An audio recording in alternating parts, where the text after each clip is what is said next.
I didn't say a word. I didn't cry.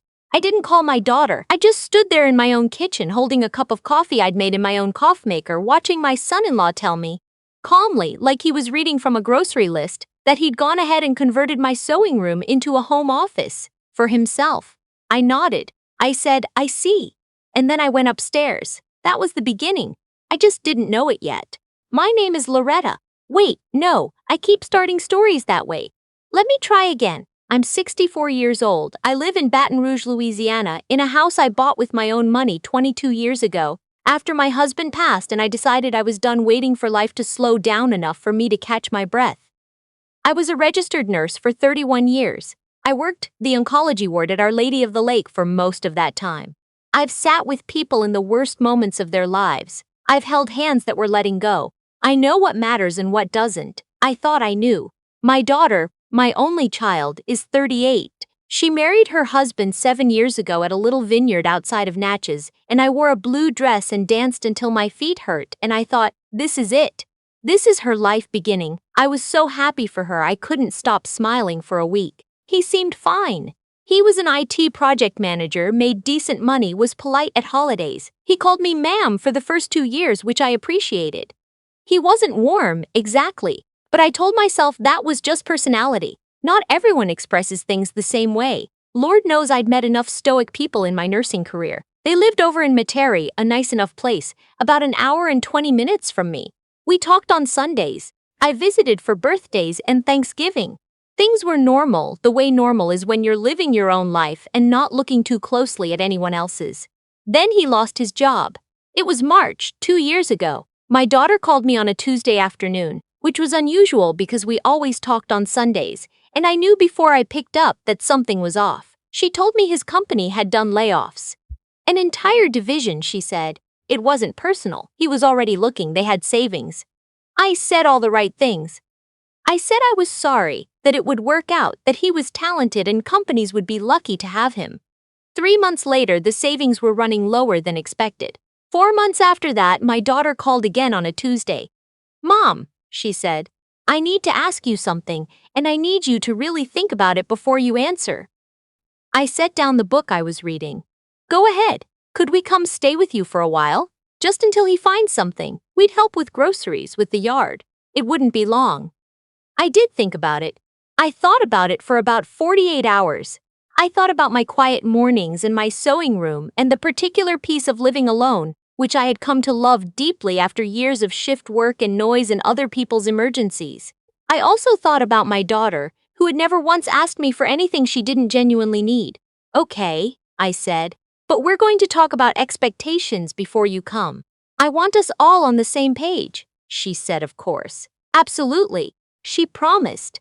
They moved in on a Saturday in November with a moving truck I hadn't expected. I'd pictured a few suitcases, and by the end of the day my living room had a second television in it, and there were protein powder containers lined up on my kitchen counter, and my son-in-law had identified the guest bathroom as his without anyone discussing it. I told myself it was an adjustment period. My daughter and I had always been close. She knew how to move around me, knew that I liked my mornings quiet, knew not to start conversations before I'd had my first cup of coffee. She tried. In those early weeks, she really did. She'd make dinner some nights and leave my portion plated and covered with foil. She'd ask before she rearranged anything. She was considerate in all the ways she'd been raised to be. Her husband was a different matter. It started small, the way these things always do. He would leave cabinet doors open. He would watch television at a volume that made the walls hum. He started having work calls in the living room. Long, loud calls where he paced back and forth like he was the only person in the building. When I mentioned it once gently, he said he needed to project confidence on those calls, that clients could hear uncertainty in your voice. I said, "This is also my home."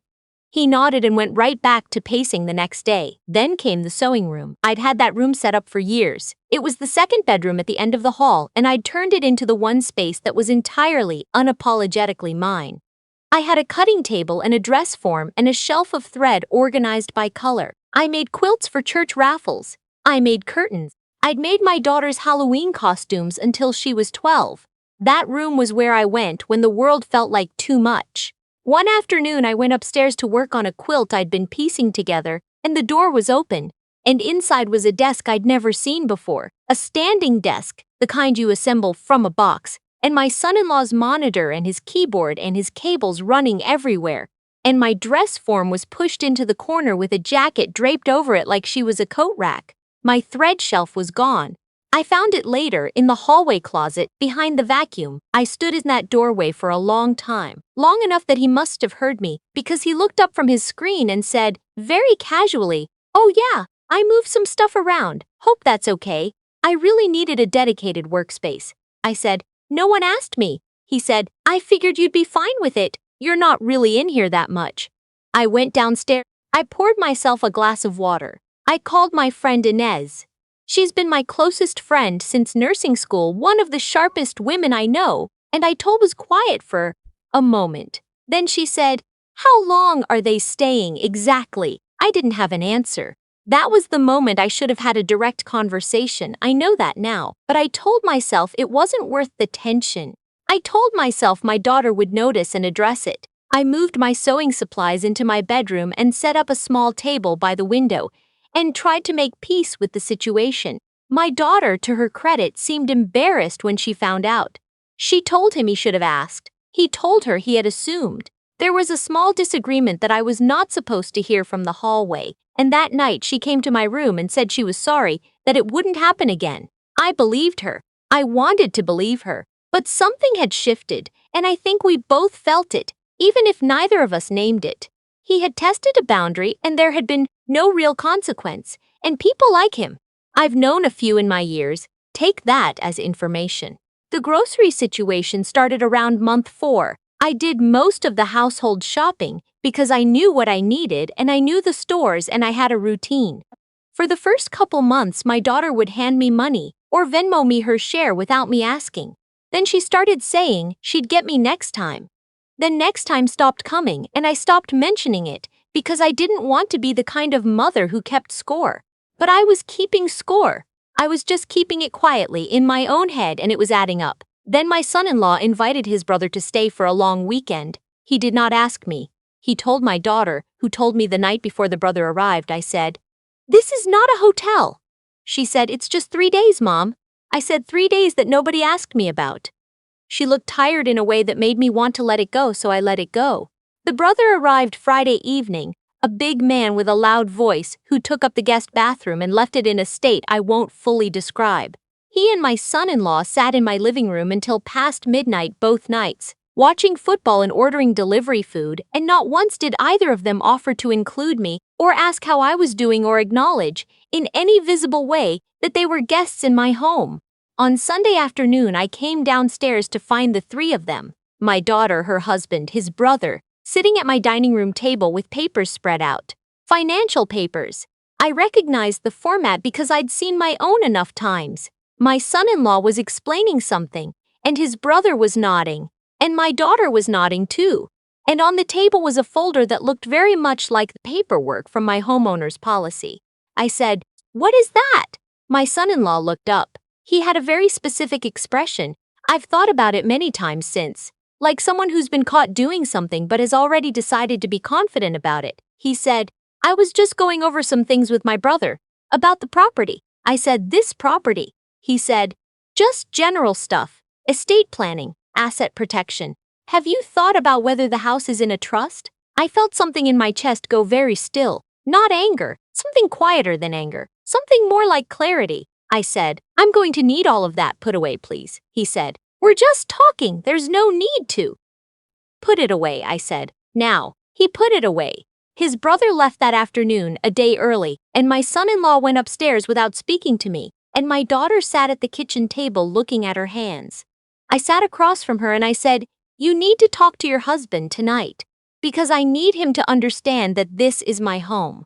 My name on the deed, my mortgage paid off, my name on every single document. I am not a resource to be managed." She said, "He doesn't mean anything by it." I said, "That's not the right answer."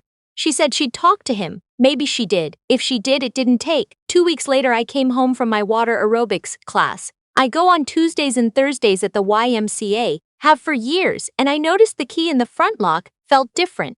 harder to turn. I put more pressure on it, and the door opened, and I thought maybe the humidity had gotten to the frame. It was Louisiana in August, after all. I made lunch. I worked on my quilt. My daughter was at work. She's a physical therapist, works full days Tuesdays through Saturday, and her husband was supposedly job searching, which by that point looked a lot like being on his laptop in my kitchen in his socks. I left around 2 to pick up a prescription and run a few errands. When I came back at 4:30, my key didn't work at all. I tried the front door 3 times, then the back door. I went around to the side gate, tried the lock there. Nothing. I stood in my driveway in the Louisiana heat, groceries in my arms, looking at my own house. He was in there. I could see the blue light of his monitor through the upstairs window. I rang the doorbell. Nothing. I rang it again. I knocked. I called my daughter's cell phone, and it went to voicemail. She turns it off during patient sessions. I sent a text. I stood there for probably 10 minutes before I sat down on the front steps, because my feet hurt and I was 64 years old and I was not going to stand in my own driveway like I was auditioning for something. I thought about calling the police. I want to be honest about why I didn't, at least not right then. Part of it was that I grew up in this city and I know how things can go, and I was tired of things going sideways before I'd even said a word. Part of it was that I was so stunned, so genuinely stunned, that I think my brain just couldn't organize itself around what was actually happening. And part of it, the part I'm least proud of, was that I thought I might be wrong. I thought, maybe my key is broken.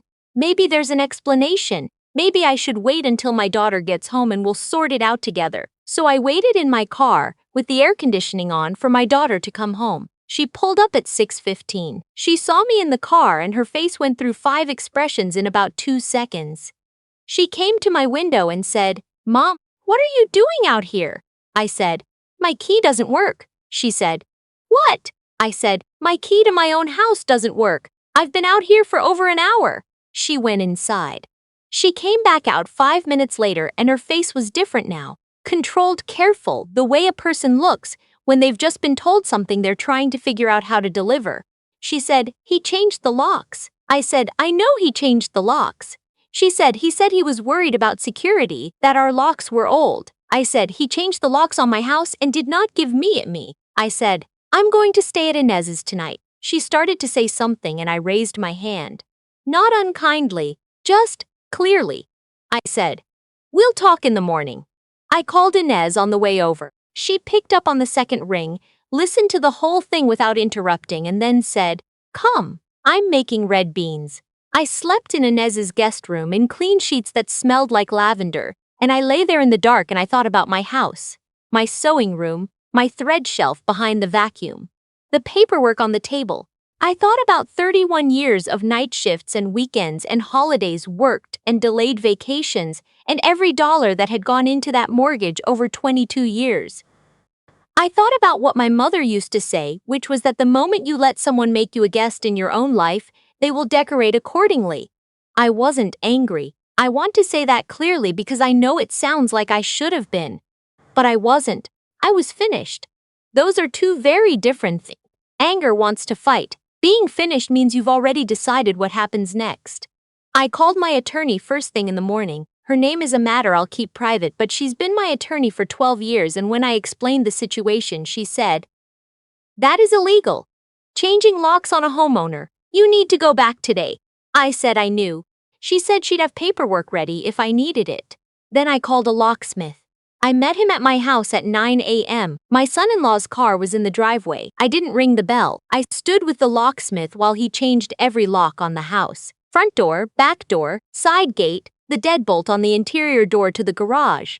And I watched the new keys come out, bright and clean, and I took them and thanked him and paid him in cash. Then I unlocked my own front door and walked inside. My son-in-law was at the kitchen table with his laptop. He looked up. He had the expression of someone who expected a conversation. I said, "Good morning." That was all.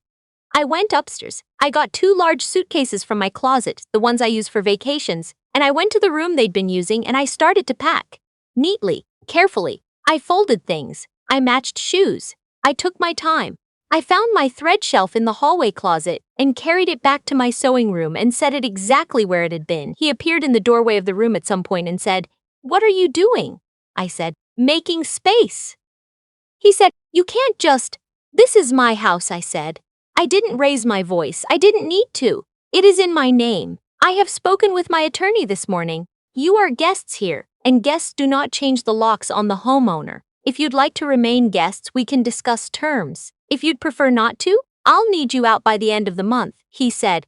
"My wife, your daughter, is going to hear about this," I said. "I hope so." I carried the suitcases downstairs and set them on the porch, side by side, neatly, not with rage but with intention. I set his laptop bag next to them, and his gym shoes, and the extra box fan he'd brought, and the protein powder containers from the counter, each one placed carefully, not thrown. When my daughter came home at 6:15 that evening, she found me on the porch with a glass of sweet tea, and her husband's belongings lined up beside me like witnesses. She stood at the bottom of the porch steps and looked at everything and then looked at me. I said, "Sit down." She sat. I said, "I love you. That is not what this is about." She started to cry quietly the way she'd cried as a little girl, no sound, just tears moving down her face. I let her. I'd been a mother long enough to know the difference between tears that need to be fixed and tears that need to be witnessed. After a while, she said, "I should have stopped him." I said, "Yes." She said, "I didn't know he was going to change the locks." I said, "I believe you." She said, "What do we do now?" I said, "You and I are fine. You are always welcome here. But I will need to have a direct conversation with your husband about what it means to live in someone else's home. And if he is not willing to have that conversation honestly, then this arrangement is finished, not us. This arrangement."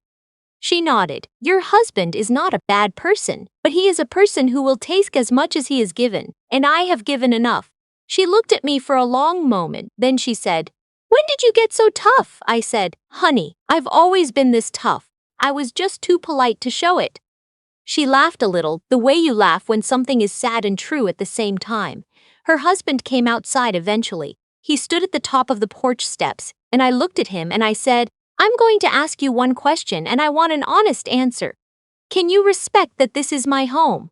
He was quiet for a long time, long enough that I had my answer before he spoke. He said, "I was trying to look out for the family." I said, "That is not what I asked." More silence. I said, "You can stay, both of you, under one condition. Everything goes back to the way it was. My sewing room is my sewing room, my house, my rules, and you do not ever make a decision about this property without sitting down with me first. If you need an office, we find a solution together. If you have concerns about the security of the locks, you come to me. You do not act on my home like it belongs to you. Do you understand?" He said yes. He said it quietly, and I think some small part of him was ashamed, which is a useful thing to be. He found a job 11 weeks later, a good one, project management for a healthcare tech company out of Nashville. They moved out on a rainy Saturday in January, my daughter hugging me for a long time in the doorway, her husband loading the moving truck mostly in silence. Before she got in the car, she came back up the porch steps and pressed something into my hand. It was a small framed piece of paper, and on it she had written, in her careful handwriting, the quote I'd said to her on the porch that night. "The moment you let someone make you a guest in your own life, they will decorate accordingly." She said, "Grandma said that." I said, "Mm-hmm." She said, "Smart woman." I said she was. I watched them drive away. I stood there until the truck turned the corner and disappeared. Then I went inside, made myself a pot of coffee, and sat in the quiet of my own kitchen. I went upstairs later and put my dress form back in the center of the sewing room, right where she belonged, in the good light by the window. I set my thread shelf on its wall, and I ran my fingers along the spools, each scissor in its right place.